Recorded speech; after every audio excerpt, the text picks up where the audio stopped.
Hi, I'm Camelia from Brazil. Before I tell you my story, please like and subscribe. My parents were super rich. Just kidding.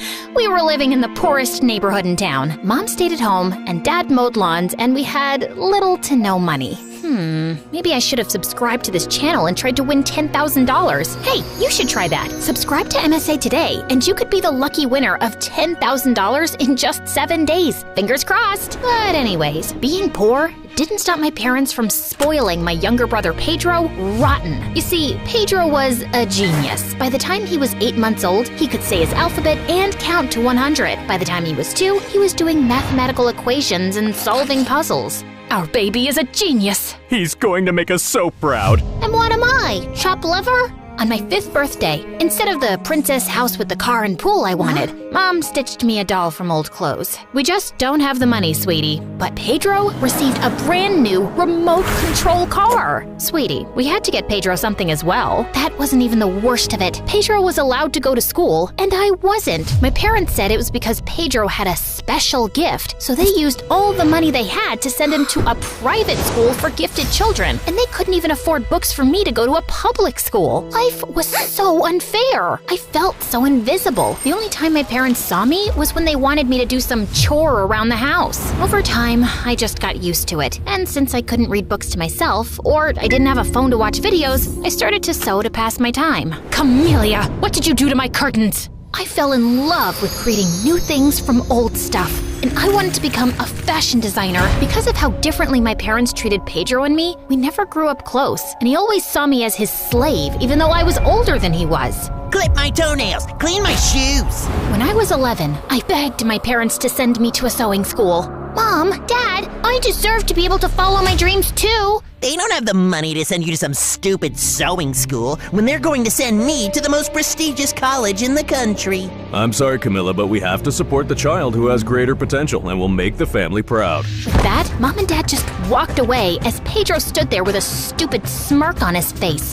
Oh, I wanted to smack him hard. It was then that I decided I'd do whatever it took to get myself into a sewing school. I tried to get a job, but nobody wanted to hire an 11-year-old, not even as a clown for a birthday party. When I was 13, things looked as though they were turning around, and I finally landed a babysitting job. But when my parents found out that I'd been neglecting household chores because of it, they were furious. I was grounded for 2 months, and Dad tore up all my designs that I had stuck on my bedroom walls over the years. I was devastated, but a tiny part of me refused to give up. I had to be smart. This time, when I drew, I hid my drawings under the floorboards of my bed, and when Mom sent me to the supermarket, I'd pass by the wishing fountain and take all the coins. Don't give me that judgmental look.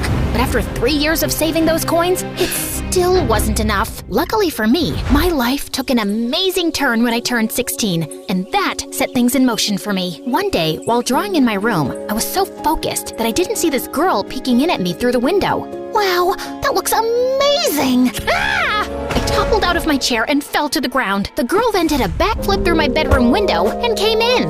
Did the circus come to town? What do you want? Did my parents send you to spy on me? No, silly. I'm the new neighbor, and I didn't even let her finish. I just picked her up, threw her out of the window, and closed the curtains. As much as I wanted a friend, I didn't want anyone to know that I couldn't read or write. What would she think of me? But that didn't stop the crazy backflip girl. Over the next few days, she did everything she could to get my attention, even juggling 3 cats while she balanced a mug of water on her head. What a weirdo. One day, I decided to take a shortcut home because I had seen a lady with the most amazing outfit, and I wanted to get home and sketch it. Just then, I heard a man yell behind me. Watch out! As I turned, I saw a huge crane ball coming my way. I froze in place, but luckily for me, someone pushed me to the ground just in time. Girl, are you crazy? This is a danger zone. Can't you read? Oh God, I was sweating like a bald man in spring. Can you read? I sighed heavily and shook my head.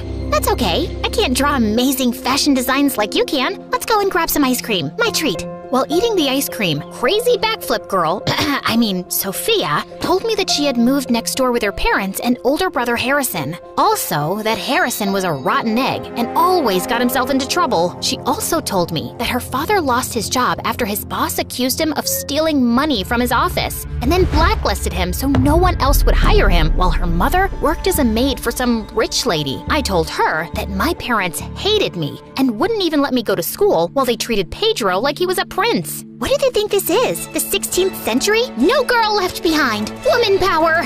Over the next few months, Sophia taught me how to read and write. She was a great teacher, and I was a quick learner. Sophia's mother even supplied me with her old drapes to practice my designs on. As much as I loved my bestie, there was a downside of being neighbors with Sophia. Harrison and Pedro became best friends, and they'd go out of their way to make mine and Sophia's life a living nightmare. So we stayed out of their way as much as possible. But then one evening, when I was coming home after getting groceries, I saw two guys push some guy to the ground and grab his keys. Hey, stop it! The guys looked around, and I was shook. Pedro? Harrison?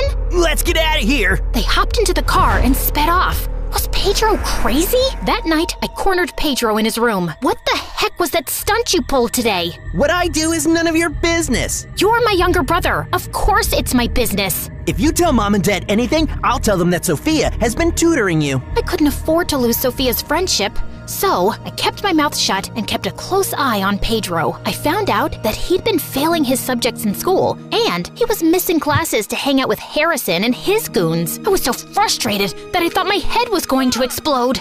Maybe you should start a podcast to ease some of your frustration. Talk to strangers about my story? That'll be weird. Sometimes strangers make the best listeners. That night, Sophia helped me set up an anonymous podcast using her phone. I went by the name Raven, and it felt so good to get so many things off my chest. But what felt even better was reading the comments encouraging me to follow my dreams despite my parents' unfair treatment. They even encouraged me to open an online store and set up a GoFundMe to get started. And soon, my clothes were being sold faster than I could make them. Yeah, I set up a secret workshop in Sophia's basement where I worked at night. Over the next 2 years, it was a roller coaster. First, Harrison was arrested for pickpocketing, and his father shipped him off to the Navy. When he left, Pedro got 100 times worse, and he was even kicked out of school. And he continued to hang out with the wrong crowd, and my parents always made excuses for him. But my life was super awesome. I saved up enough money to get into the most prestigious fashion school in the country. The only thing left to do was to send in my application, which required me to create any design of my choice.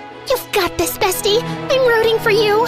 Over the next 2 months, I worked endlessly to create the most beautiful ball gown known to man. I needed to get into this school. I had something to prove to myself. A few nights before the submission of my dress, while at Sophia's, I saw Pedro enter her parents' bedroom. I snuck up to the door and peeked through the crack. I watched in shock as Pedro was stuffing his pockets with jewelry. Pedro, what on earth are you doing?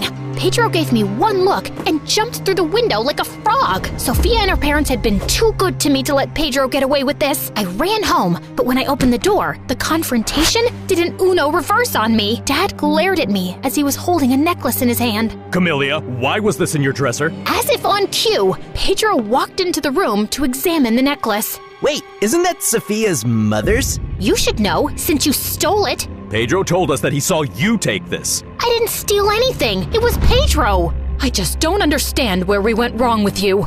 Me? Pedro's the one who got kicked out of school. Genius my butt. We also found cash hidden under the floorboards. Where did you steal that from? I froze. How did they? My eyes met Pedro's, and an evil glint flashed over his eyes. That's my money. I earned it. Stop lying, Camellia! I think it's time to teach little Miss Fashionista a lesson that she will never forget. Pedro, bring the dress. Dress? What dress? The words stuck in my throat when I saw Pedro return with my submission dress. I watched in horror as Mom lit the fireplace and took the dress from Pedro. Mom, please, don't! You will learn your place in this family, Camellia. My mother threw my dress in the fireplace, and it lit up quicker than a barbecue on Independence Day. I tried to get it out, but Dad and Pedro held me back as I kicked and screamed. After a while, my dress was nothing but ashes. As an avalanche of tears ran down my face, I knew that my time in this family was up. I wanted to attack my parents and Pedro, but I decided to pack my bags and I went to Sophia's. That night, after bawling my eyes out, I did a live podcast and revealed to my listeners what I had just endured under the hands of my parents. This time, I used their real names. Yep, I was done being the nice guy. By the next morning, my parents were chased out of the neighborhood, and the rich lady Sophia's mom worked for pulled some strings, and she got me another submission date. Bestie, this dress is even better than the last one. I have to admit, I really did outdo myself. About 2 weeks later, I received a letter in the mail. Beads of sweat ran down my forehead. With trembling fingers, I opened the letter and my jaw dropped. What does it say? I got accepted into the fashion school! Yes! I felt as though I were on cloud 9. Over the next 4 years while I was away at school, Sophia went to a community college. I worked hard and came out at the top of my class. I earned a junior position in a fashion company. I even convinced Sophia's dad to apply as a manager there, and he got the job. It wasn't long after they were able to move into a nice place. I was finally living my dream. One night, after one of the company's shows, I spotted my parents in the hallway waiting for me. What are you guys doing here? I see you're a fashion designer. I'm so proud of you. I'm so proud of you. Words I always wanted to hear my parents say, but I knew they weren't sincere. Why are you here? Dad shifted uncomfortably. Pedro's in trouble.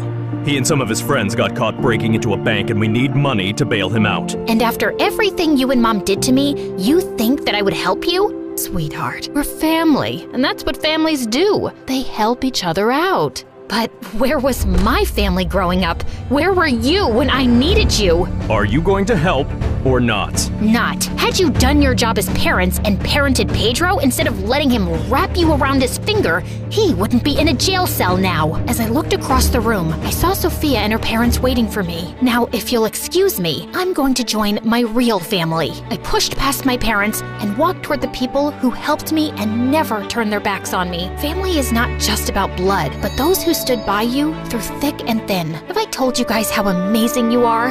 Not recently, no. You guys are amazing. So are you, bestie.